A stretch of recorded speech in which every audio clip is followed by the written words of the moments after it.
السلام علیکم ناظرین، ہمیشہ خوش رہیں، دعا میں یاد رکھیں۔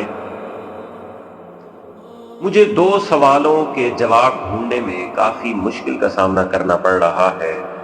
کائنڈلی اس معاملے میں میری ہیلپ کریں۔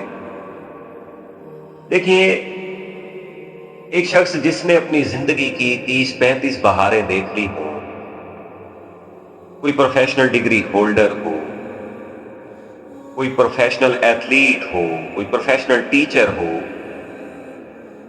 اپنی زندگی اس نے فل انجوائمنٹ میں گزاری ہو، فلمیں دیکھی ہوں، سیزنز دیکھے ہوں، گانے سنے ہوں، بڑے بڑے ناولز پڑھے ہوں، بڑی بڑی کتابیں پڑھی ہوں، فنکشنز اٹینڈ کیے ہوں، پارٹیز اٹینڈ کی ہوں، ٹورز ہوں اس کے باہر کے، وغیرہ وغیرہ۔ مطلب فل انجوائمنٹ میں اس نے اپنی پوری زندگی کو، ماضی کی زندگی کو بسر کیا ہو۔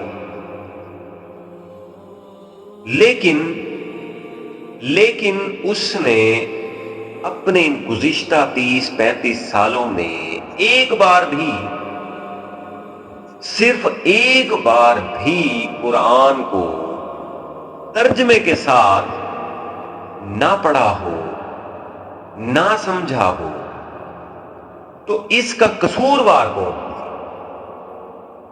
کیا وہ شخص خود قصوروار ہے، یا پھر اس کے والدین قصوروار ہیں، یا پھر اس کے اساتذہ قصوروار ہیں، یا پھر اس کے دوست احباب قصوروار ہیں، اس کے ہمسائے قصوروار ہیں؟ مطلب کون ہے قصوروار؟ اور دوسرا سوال، اگر خدا نہ خواستہ، اللہ نہ کرے، اس شخص کی موت واقع ہو جاتی ہے، تو کیا وہ اللہ کے سامنے جا کے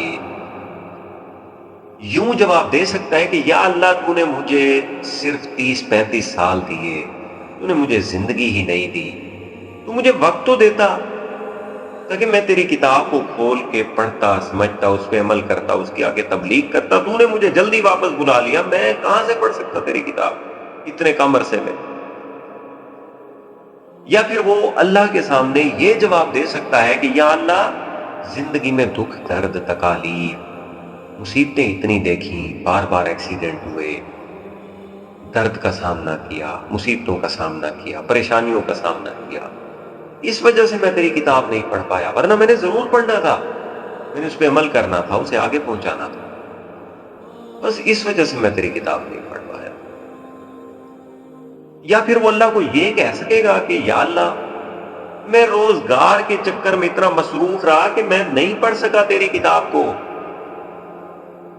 یا اللہ تو بتا، میں اپنے پیٹ کی کرتا، میں اپنے روزگار کی کرتا، اپنے گھر والوں کی روزی روٹی کی کرتا، یا پھر میں تیری کتاب کھول کے بیٹھ جاتا، اسے پڑھتا، اس پہ عمل کرتا اور اسے آگے پہنچاتا۔ اگر میں اسے پڑھنے بیٹھ جاتا، میں نے تو بھوکے مر جانا تھا، گھر والوں نے فاقوں میں چلے جانا تھا، کس نے ہمیں روزی روٹی دینی تھی پھر؟ یا پھر وہ یوں کہہ سکے گا کہ یا اللہ، میرے جو ساتھ والے تھے، دوست احباب تھے، رشتہ دار تھے، کزنز تھے، وہ دنیاوی مال و دولت کے حساب سے، دنیاوی سٹیٹس کے حساب سے مجھ سے آگے تھے، اور مجھے جو ہے وہ پیچھے رہتے ہوئے ذرا شرم آتی تھی، تو میں نے سوچا میں ایک دفعہ فل ایفرٹ کر لوں، میں ان سے آگے نکل جاؤں، جیسے ان سے آگے نکل رہا ہوں، میں انشاءاللہ پوری طرح سے تیری طرف پلٹ آؤں گا، پھر میں تیری کتاب کو پڑھوں گا، سمجھوں گا، اس کی تبلیغ کروں گا، اس پہ عمل کروں گا۔ لیکن پھر تو نے مجھے ٹائم ہی نہ دیا، میں جب ان سے آگے نکلا، میری زندگی ختم کر دی تو نے، اب اس میں میرا قصور تو نہ ہوا۔ تو مطلب یہ جس طرح کے جواب میں نے آپ کے سامنے رکھے ہیں، یہ اس سے ملتے جلتے جواب جو میں آپ کے سامنے نہیں رکھ سکا، آپ کو کیا لگتا ہے کہ ان میں سے کوئی جواب ویلڈ ہے؟ کوئی جواب آپ کو مطمئن کر رہا ہے، یا یہ محض دھوکہ ہے جو وہ شخص اپنے آپ کو دے رہا ہے؟ ان دو سوالوں میں میری لازمی ہیلپ کریں۔ جزاک اللہ، دعا کی طرح۔